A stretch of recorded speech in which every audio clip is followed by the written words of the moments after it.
Bonjour, j'aimerais aujourd'hui vous présenter la magnifique histoire de Julie, une jeune Québécoise dont la vie était devenue un cauchemar, au point où elle voulait mettre fin à ses jours. Mais elle est tombée sur un programme de MCI TV et le Seigneur l'a transformée. Dès maintenant, je vous invite à découvrir l'histoire de Julie. Très jeune, j'ai grandi dans une famille typiquement québécoise, une famille athée qui m'a jamais parlé de Dieu, d'une quelconque spiritualité. Une famille qui m'a toujours dit que les religions c'était comme des sectes et que je devais pas m'en approcher. En fait, mes parents ont divorcé quand j'avais l'âge de 8 ans. Ça a créé en moi un sentiment de rejet et d'abandon. Un sentiment de vide que j'essayais de combler par l'amour un peu partout autour de moi, mais que j'ai jamais réussi à combler. Je me suis attachée en fait au premier homme qui est venu à moi et qui s'intéressait à moi à l'âge de 15 ans. Je me suis embarquée dans cette relation-là et j'ai déménagé avec lui alors que j'avais seulement 17 ans. C'était une relation très toxique, une relation remplie d'abus, de tromperies et de mensonges qui m'apportait seulement plus d'anxiété et de souffrance. En fait, j'ai commencé à prendre la médication très jeune parce que les thérapeutes essayaient de trouver une solution, les psychologues aussi, mais personne ne pouvait réussir à réellement combler ce vide qui était en dedans de moi. Personne ne trouvait une solution pour moi. Tout ce que j'ai fait, en fait, c'est m'accrocher à la médication parce que c'était ma seule solution. J'avais le choix entre les souffrances de l'anxiété ou les souffrances, en fait, de la médication. Donc, j'ai été vers la médication parce que c'est la seule chose qui me permettait de vivre. J'arrivais plus à sortir de chez moi, j'arrivais plus à travailler. Je sortais au marché à peine 5 minutes. Je revenais chez moi et je faisais de l'anxiété. J'avais des crises d'angoisse qui duraient des heures. Je pleurais, je voyais juste du noir, j'avais juste envie de mourir. Je savais plus quoi faire, je savais plus vers qui me tourner. J'avais des cauchemars chaque nuit, je voyais des démons, j'avais des sueurs nocturnes. Je me réveillais le matin complètement démolie. Mais je réussissais quand même à pouvoir persévérer dans la vie, en essayant encore de trouver le bonheur, en essayant encore de combler ce vide que j'arrivais pas à combler. Puis en 2022, j'ai changé d'emploi. J'ai rencontré un collègue qui s'appelle Hassan.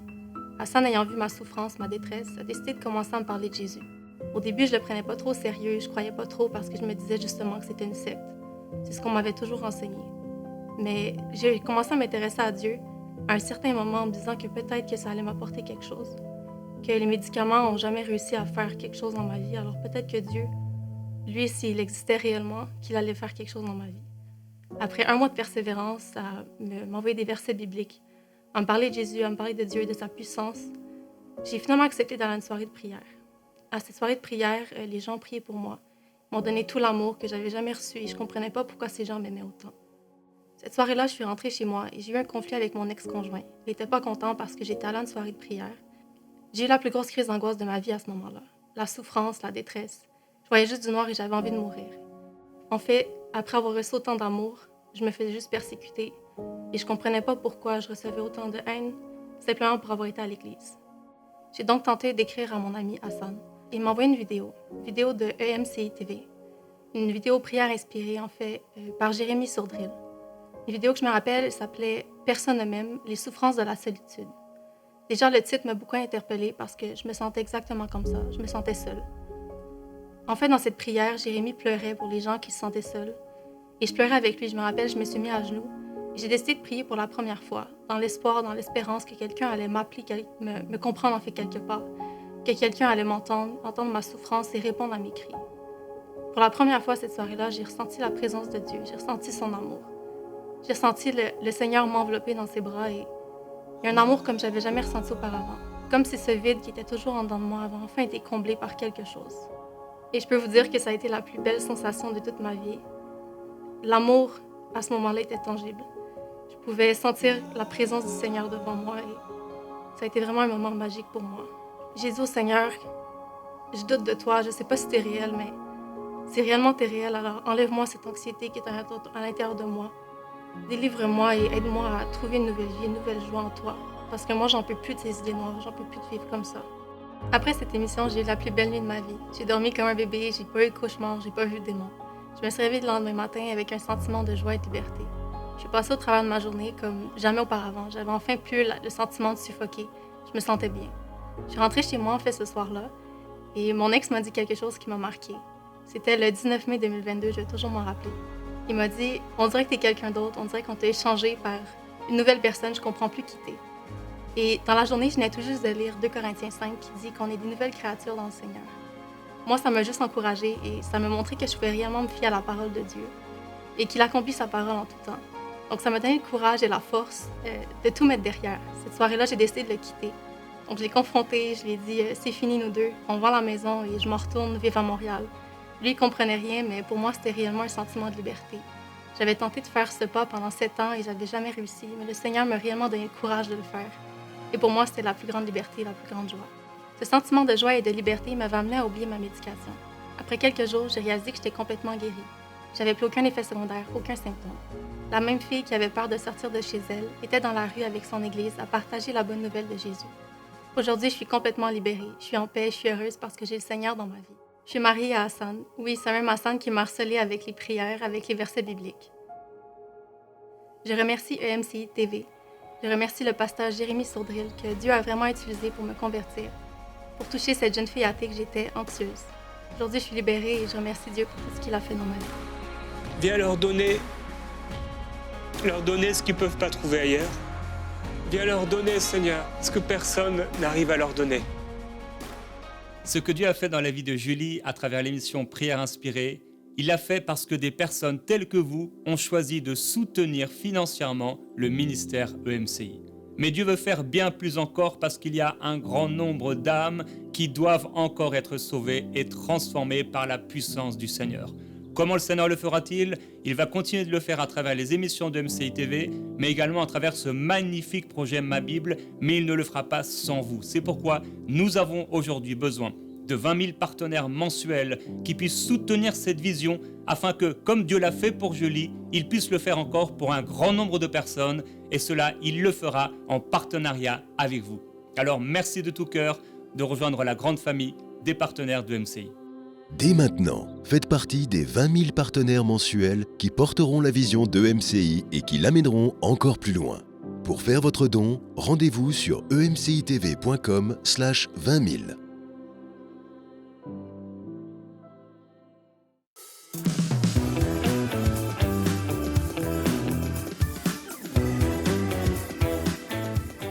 Bonjour à tous et bienvenue dans Bonjour chez vous pour notre semaine spéciale finance.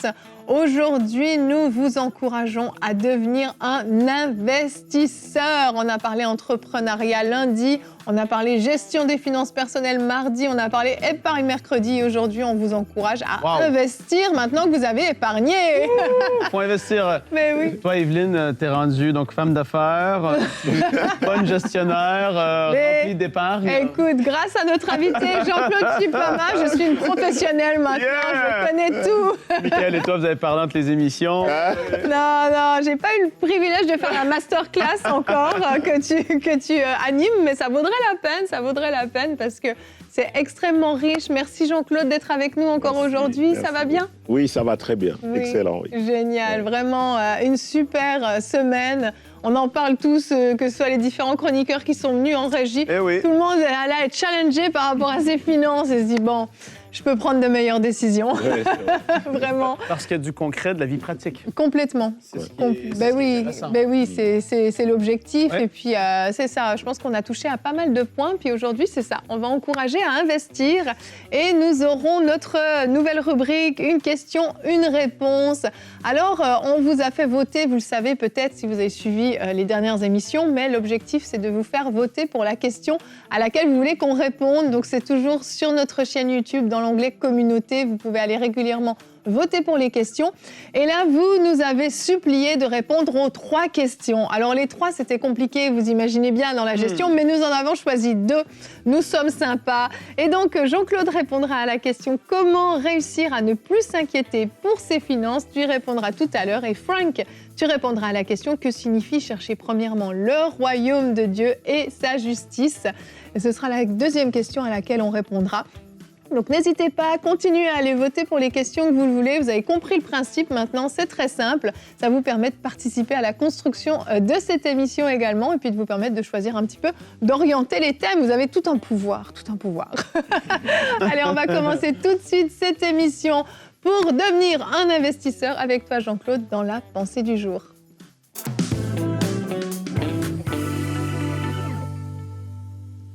Alors, merci Evelyne. Aujourd'hui, j'aimerais discuter avec toi un sujet qui me tient bien à cœur sur le processus qui t'amènera, j'espère, et par la grâce de Dieu, à devenir investisseur. Il y a un verset que j'aime bien qui est dans Genèse Genèse 1, le deuxième et le troisième verset, qu'est-ce qui s'est passé? La Bible dit que la terre était informe et vide, et il y avait les ténèbres sur l'abîme. L'Esprit de Dieu se mouvait au-dessus des eaux, et Dieu dit que la lumière soit, et la lumière fut. Ça, c'est la genèse de l'investissement. Ça veut dire que il y avait un problème sur la terre, il y avait de l'obscurité, la terre était informe et vide. Dieu a observé qu'il y avait une situation qui avait besoin d'une solution, et Dieu a ordonné à la lumière d'arriver, et la lumière fut. Donc, toi et moi, Dieu nous a conféré le pouvoir créateur, le pouvoir fondateur, le pouvoir de pionnier, le pouvoir d'innovation. Donc, toi et moi, nous avons été faits à l'image de Dieu. Genèse 1, 26. Dieu dit que faisons l'homme à notre ressemblance. Donc, spirituellement, je revêt le caractère de Dieu. Et son premier caractère, là, qu'on a vu, c'est le pouvoir créateur. Donc, toi et moi, Dieu veut que nous soyons des solutions aux problèmes que nous observons. Donc, regarde autour de toi, à ta gauche, à ta droite, qu'est-ce que tu vois comme problème? Si tu vois qu'il y a un problème, ça veut dire que c'est toi qui as la solution. Or, derrière la solution, il y a un business, il y a un investissement à faire. Maintenant, la question que je te pose, c'est qu'est-ce que tu vois comme problème? Là où tu vis, quel est le problème que tu as identifié? Là où tu es, dans le pays où tu es, la situation qui te dérange. Moi, je peux voir une chose, mais je ne peux pas être sensible. Mais toi, ta sensibilité et la mienne, elle est différente parce que l'Esprit de Dieu en moi va me parler différemment. Donc, c'est ça la beauté du schéma d'investissement. Donc, toi et moi, nous devons regarder autour de nous le pouvoir, la richesse, le pouvoir de devenir riche, donc pour Dieu, est lié au problème. Quelqu'un a vu que des gens ne se parlaient pas après avoir terminé leurs études. Il a lancé Facebook. Et derrière, aujourd'hui, Facebook est une des capitalisations boursières les plus élevées au monde. Donc, toi et moi, nous avons également le défi de regarder autour de nous qu'est-ce qu'il y a comme situation, problème, challenge, défi, etc., pour nous permettre à ce que nous puissions apporter la solution. La garantie, c'est que tu es comme Dieu. Dieu t'a créé comme lui.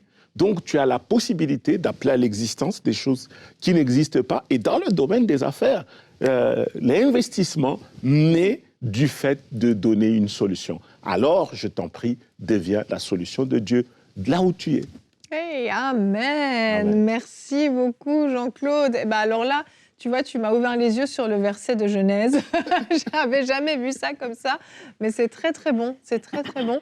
Et ça nous montre, en fait, c'est ça notre responsabilité. En tant qu'ambassadeur de Christ sur cette terre, on a un rôle à jouer, on a une mission qui nous est confiée. Et puis, tout au long de cette semaine, on a parlé justement de l'importance de bien gérer nos finances, d'être capable d'avoir une épargne et d'être capable de pouvoir devenir un peu un semeur. On a beaucoup employé ce mot et aujourd'hui, on va beaucoup l'utiliser, mais le mot investisseur, c'est finalement un peu un synonyme de semeur parce qu'un semeur, il va donner quelque chose, il va donner sa semence, il va planter des graines et avec une certaine assurance que ça va lui rapporter plus que ce qu'il a mis en terre. Mais la réalité, c'est que ça dépend quand même de beaucoup de facteurs météorologiques, du terrain dans lequel on va semer et le fruit va dépendre de tout ça. Et finalement, quand on est un investisseur, c'est aussi un peu ça. Mais on ne plante pas une graine dans du bitume, on sait qu'on va le planter dans une terre. Et moi, je me souviens, quand j'étais enfant, mes parents ont de grands jardins potagers. Ils en ont encore aujourd'hui. J'essaye de faire réduire la taille, mais ils ont du mal à lâcher. De grands jardins potagers. Et quand c'était le moment de planter, mon père plantait des patates. Et ça m'avait surpris, j'étais toute petite, je le voyais, il achetait des patates et il les mettait en terre. Et je ne comprenais pas, je dis pourquoi on ne mange pas les patates? Pourquoi est-ce qu'il faut les planter pour après devoir les ramasser? Parce que c'est moi qui les ramassais et c'était du travail.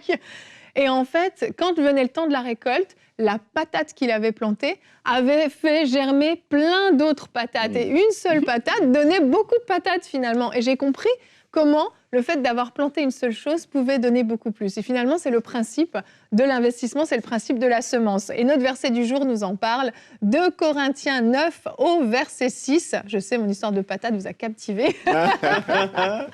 Sachez-le, celui qui sème peu, sachez-le, celui qui sème peu moissonnera peu, et celui qui sème abondamment moissonnera abondamment.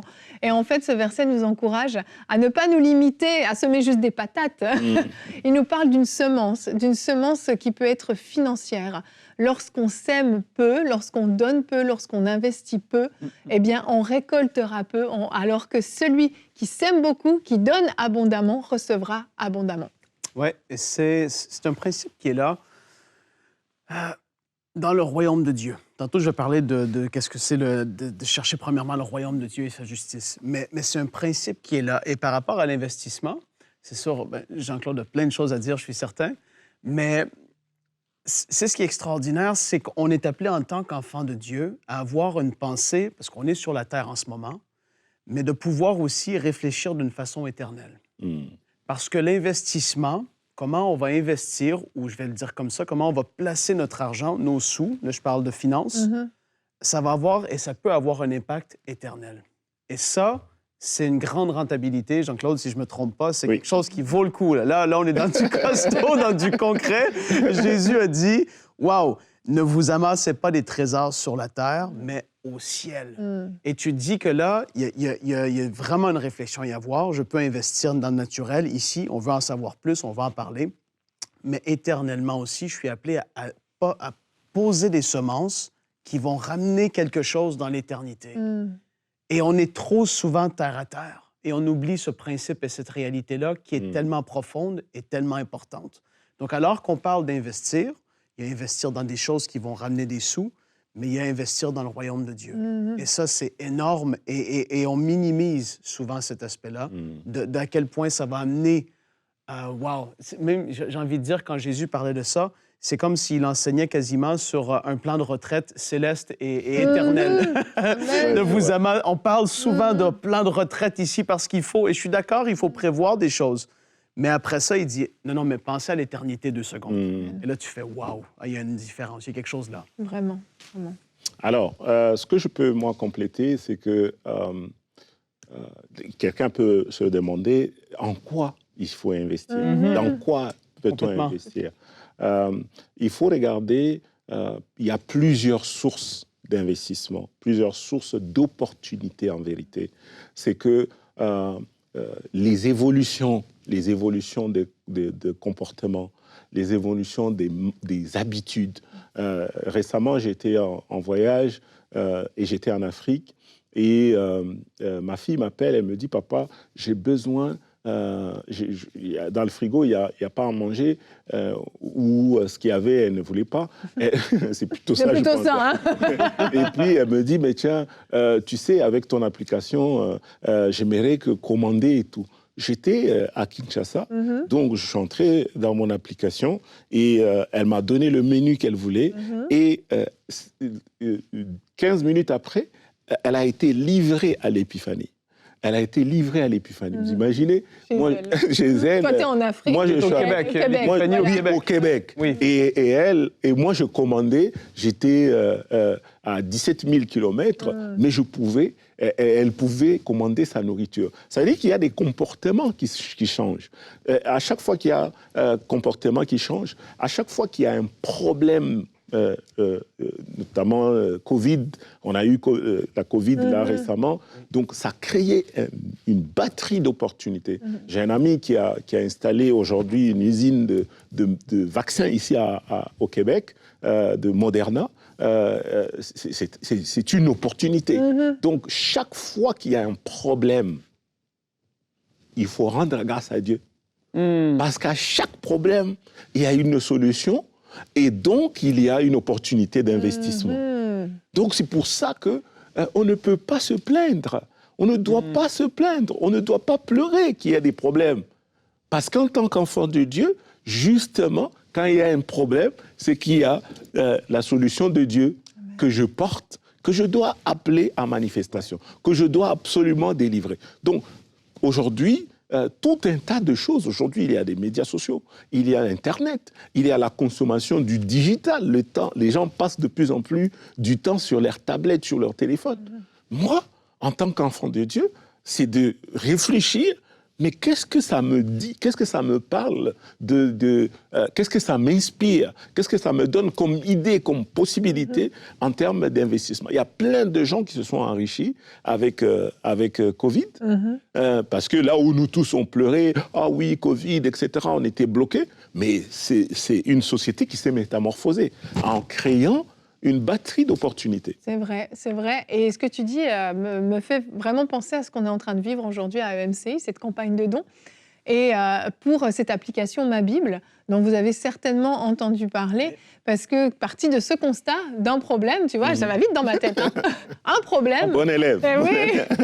Il y a un problème, les gens sont tous scotchés sur leur téléphone plus que sur leur Bible. Ouais. Eh bien, comment solutionner? On va rendre une application tellement attractive que les gens vont devenir amoureux de la parole de Dieu au travers de cette espèce d'addiction finalement au téléphone qui prend trop de place dans leur vie. Et prendre quelque chose de finalement de mauvais, de malsain, pour en rendre quelque chose de sain. Et l'autre problème qu'on a, c'est pour financer ce projet qui est gigantesque. Et puis là, moi, je pense que j'ai trouvé la solution, si j'ai bien compris, si je suis bonne élève.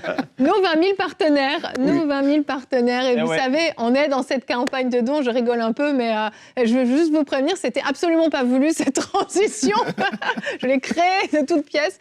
Mais la réalité, c'est ça, c'est que nous avons un besoin. Réellement, nous avons besoin de 20 000 partenaires qui vont soutenir cette œuvre, qui vont porter cette œuvre, qui vont être ces investisseurs. Investir dans l'application Ma Bible, je crois que c'est un magnifique investissement. Investir dans le royaume de Dieu, c'est le meilleur investissement qu'on puisse faire. Et j'aimerais, vous le savez, cette semaine, je vous ai lu plusieurs commentaires. Vous êtes à l'honneur, chers partenaires, cette semaine. Et j'ai un commentaire de Noël du Congo que j'ai beaucoup aimé, qui a vraiment compris le concept de l'investissement pour le coup. Il nous dit...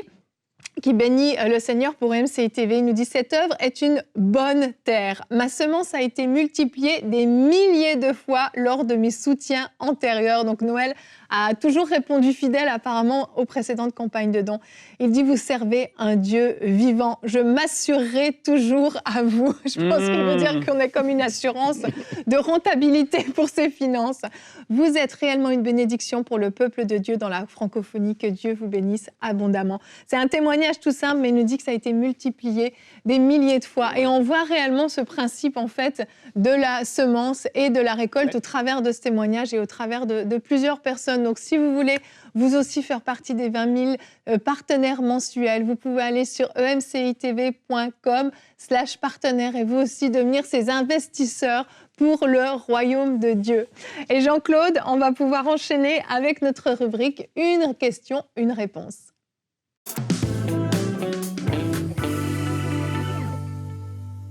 Alors Jean-Claude, comment réussir à ne plus s'inquiéter pour ses finances? Mine de rien, quand on veut investir, je pense que les inquiétudes peuvent vite prendre de la place et ça peut vite venir nous écraser. Alors, merci pour la question. Déjà, la première chose, la Bible dit « Ne vous inquiétez de rien ». Faites connaître en tout temps, tout lieu, vos besoins par des prières, des supplications et abondez en actions de grâce. Donc, l'inquiétude n'est pas de Dieu. Donc, si tu t'inquiètes, ça veut dire action de grâce. Action de grâce. Petite dose d'inquiétude, action de grâce. Et en matière de finances, Dieu nous donne des assurances. La première, c'est qu'il dit dans Genèse 1, 26, il dit « Faisons l'homme à notre image, à notre ressemblance, afin qu'il fasse quoi? Qu'il domine. Amen. Et que la terre lui soit assujettie. » Toi et moi, nous payons des impôts. Pourquoi? Parce que nous sommes assujettis aux impôts. Je ne peux pas ne pas payer mes impôts, même si je suis un excellent négociateur, que ce soit au niveau local ou fédéral, je ne peux pas. Donc, je travaille, j'ai un impôt sur les revenus, je ne peux pas négocier. Mais tenez-vous compte, la Bible dit que la terre, elle vous produira de l'usufruit. Elle produira aussi pour toi et moi. Donc, j'ai l'assurance que Dieu me donne le pouvoir de dominer sur tout ce qui est sur la terre, mais dominer, ce n'est pas un faible mot, hein. C'est un mot fort. Ça veut dire que la terre, que tu le veuilles ou non, pour Jean-Claude, tu vas produire. Tu vas lui produire, tu vas lui être assujetti. Tu domineras sur les poissons, tu domineras sur les animaux de la terre. Donc Dieu me garantit, quel que soit le secteur dans lequel je suis, quel que soit les territoires dans lesquels je me place, même sur l'eau, Dieu dit que je vais dominer sur les poissons. Donc ça veut dire que je rêvais un caractère semblable à celui de Dieu qui me permet de pouvoir opérer sur toute la terre. Toute la terre. Est-ce que l'Amérique est sous la terre? Oui. Est-ce que l'Europe est sous la terre? Oui. Est-ce que l'Afrique est sous la terre? Oui. À partir de ce moment-là, j'ai ma première assurance. La deuxième assurance, Exode 31 dit ceci, que à propos de Bezalel, Dieu dit que Dieu, il a donné l'intelligence. Il lui a donné un esprit d'intelligence, un esprit de sagesse, un esprit d'innovation. C'est une des rares fois où on parle d'innovation. Ouais. Donc, Dieu est un innovateur. Toi et moi, nous sommes innovateurs. Donc, pourquoi est-ce que je vais m'inquiéter? J'ai l'assurance que ce qu'il y a en moi est capable de produire des choses, quel que soit dans les domaines dans lesquels je suis. Que ce soit le divertissement, gloire à Dieu pour MCI TV. Aujourd'hui, c'est la meilleure plateforme de télévision en français pour les chrétiens. Donc, on rend grâce à Dieu. Amen. Mais ça, c'est l'innovation. Ça veut dire que Dieu a parlé au fondateur, Dieu s'est manifesté dans le cœur, il a rendu témoignage. Ensuite, il a dit, allez-y, allez-y. Ne vous préoccupez pas des moyens. Les moyens, si à un moment donné, tu penses « Ah, j'ai pas d'argent, je peux pas démarrer », ça veut dire que tu n'as pas compris que c'est d'abord le projet, ensuite les moyens. Et si tu fais un bon projet, et comme tu as l'Esprit de Dieu, les moyens vont suivre. Les moyens vont suivre. On dit à la banque, moi je suis arrivé à la banque, je n'avais pas d'expérience bancaire. Donc je suis arrivé à la banque, mais par la grâce de Dieu, on a fini la première banque de la RDC. On a dit 15 ans, pendant 15 ans, Canal+ essayait de s'implanter au Congo et n'arrivait pas. On disait que non, c'est pas possible, etc. Ça, c'est le divertissement. Moi, je n'avais jamais travaillé dans le divertissement avant. Mais clairement, Dieu m'a montré quelle était la formule pour arriver à se déployer dans ce pays-là. Et par la grâce de Dieu, c'était un vrai succès, un véritable succès. Je suis allé dans le secteur du satellite. Les satellites, c'est pareil. Je ne suis pas ingénieur de MIT ou bien de qui que ce soit. Donc, Dieu nous donne ces assurances-là. Ne t'inquiète pas, fais connaître tes besoins au Seigneur. En matière de finances, pense, innove, réfléchis, sors, s'il te plaît, tout ce que Dieu a mis en toi, parce qu'il y a un trésor inestimable. Amen. Ah bah alors là, franchement, si on s'inquiète encore, il y a un problème, hein, parce que là, tu nous as boosté là. Merci beaucoup, Jean-Claude, pour cette super réponse.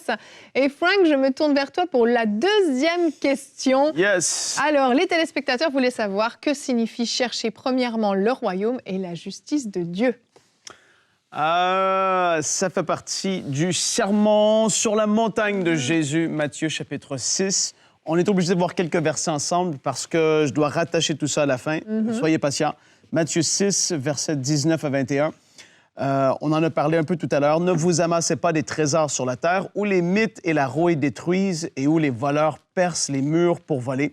Mais amassez-vous des trésors dans le ciel où les mythes et la rouille ne détruisent pas et où les voleurs ne peuvent pas percer les murs ni voler. En effet, écoutez, là où est ton trésor, là aussi sera ton cœur. Ton cœur va être là où ton trésor est. » Ici, il est en train d'expliquer, chercher les choses d'en haut. L'apôtre Paul le dit comme ça dans Colossiens. On continue un petit peu plus bas. Là, c'était Matthieu 6, 19 à 21. 21, ça disait là où est ton trésor, là où sera ton cœur. Matthieu 6, 24. Personne ne peut servir 2 maîtres, car il détestera le premier ou aimera le second, ou il s'attachera au premier et méprisera le second. Vous ne pouvez pas servir Dieu et l'argent. Ici, il continue avec la mise en garde de où est-ce que ton cœur va être. Où est-ce que ton cœur, il est où, à fait? Est-ce que tu vas être tout entier pour Dieu ou est-ce que l'argent va avoir une place prédominante dans ta vie qui devient ton Dieu? Et là, c'est important. On continue. Matthieu 6, verset 27. Dans la même lignée que Jean-Claude. ici, Jésus attaque le domaine de l'inquiétude. Il dit, qui de vous, par ses inquiétudes, peut ajouter un instant à la durée de sa vie? La question est trop énorme. C'est tellement fort. En fait, peu importe ce qui est à venir demain, ne t'inquiète pas. Ça donne rien, parce que tu ne vas même pas allonger ta vie par tes inquiétudes. Ça ne sert à rien de t'inquiéter. Donc là, ici, il parle de garder son cœur, de ne pas s'attacher à l'argent, mais d'être tout entier à Dieu. Et là, il dit, fais attention à l'inquiétude. Et on arrive au Matthieu, chapitre 6, versets 31 à 32. Ne vous inquiétez donc pas et ne dites pas que mangerons-nous, que boirons-nous, avec quoi nous habillerons-nous. En effet, tout cela, c'est les membres des autres peuples qui les cherchent. Or, votre Père céleste sait que vous en avez besoin. On a un Père céleste extraordinaire. Toi, aujourd'hui, je te rappelle, tu es dans une alliance avec Dieu. Tu n'es pas comme les gens qui ne connaissent pas Dieu. Dieu, ici, il parle à ceux qui sont ses enfants, à ceux qui sont dans une alliance avec lui. Et il dit, je vais prendre soin de toi. Ne t'inquiète de rien, je vais prendre soin de toi. On arrive au passage duquel on parle. Evelyne a la hâte. Matthieu 6, 33 et 34. Recherchez d'abord le royaume et la justice de Dieu, et tout cela vous sera donné en plus. Parce qu'on dit souvent ce verset-là, mais on ne lit pas les versets qui sont avant. On voit comment Jésus, un peu, cette portion-là du sermon sur la montagne, comment il l'a découpé. Donc ici, il dit, cherche les choses qui sont, je le dis comme ça, recherche premièrement, ton cœur doit être attaché aux choses d'en haut. Ne t'attache pas à l'argent. Ne t'inquiète pas pour les choses concernant le lendemain, etc. Et là, ici, il dit, les gens des autres peuples vont chercher tout ça, vont agir comme ça. Toi, tu es différent. Toi, il dit, ne t'inquiète pas de ça, mais cherche premièrement le royaume et la justice de Dieu, et tout ça va t'être donné par-dessus tout. Un royaume a un roi. On n'est pas dans une démocratie au ciel. Le ciel a un roi, et son nom est Jésus. Et là, quand tu penses comme ça et tu dis « Je suis citoyen du royaume de Dieu » et il me demande de chercher premièrement, d'abord, le royaume de Dieu et sa justice, avant toute autre chose, tu te dis, et là, je te pose la question. En gros, pose-toi la question, où est-ce que tu mets ton énergie? Où est-ce que tu mets tes ressources? Il y en a plusieurs sortes de ressources dans la vie qu'on peut avoir entre les mains, que le Seigneur nous a confiées. Où est-ce que tu mets ta confiance? Où est-ce que tous tes efforts, ton cœur, etc., où est-ce que c'est placé? Donc, rechercher premièrement le royaume et la justice de Dieu. C'est chercher tout ce qui a attrait au royaume de Dieu. Ça ne veut pas dire qu'on n'est pas des êtres humains qui vivons sur la terre, qui devons s'acheter une voiture, une maison, on a des enfants, on a des réalités qui sont là.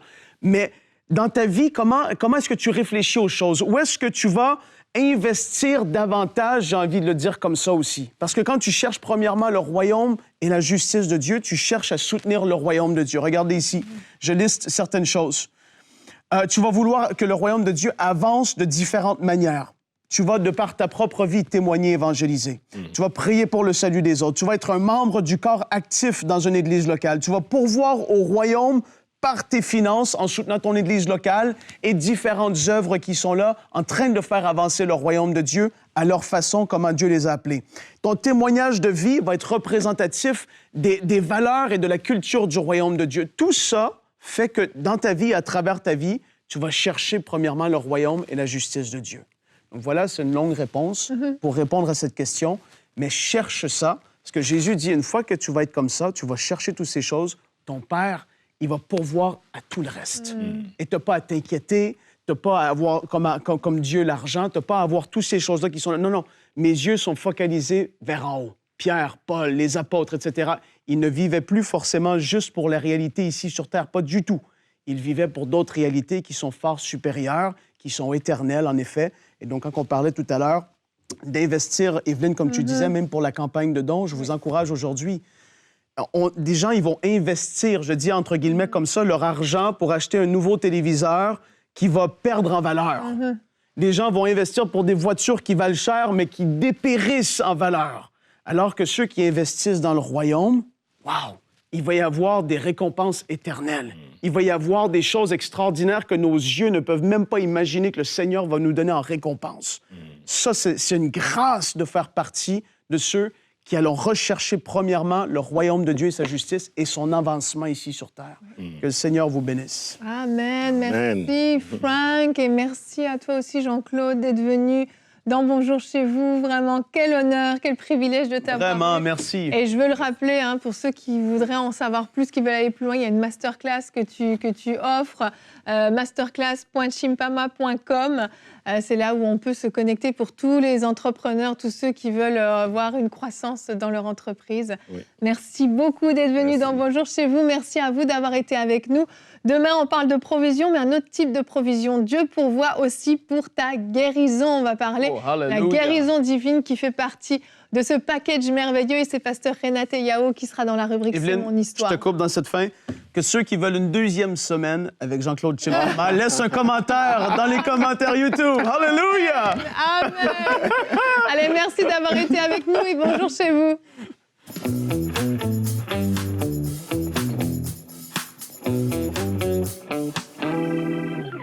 Lorsque je donnais ma vie au Seigneur Jésus-Christ, le tout premier exaucement était le fait qu'il m'ait donné de l'argent pour acheter ma Bible, ma toute première Bible.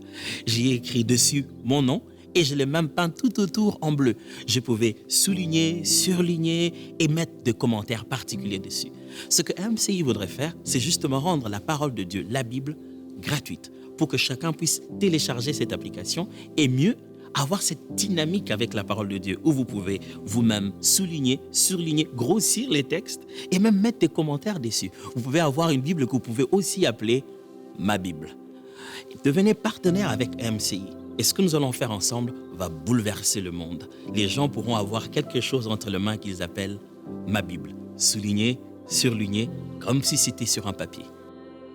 Dès maintenant, faites partie des 20 000 partenaires mensuels qui porteront la vision de MCI et qui l'amèneront encore plus loin. Pour faire votre don, rendez-vous sur emcitv.com/20 000.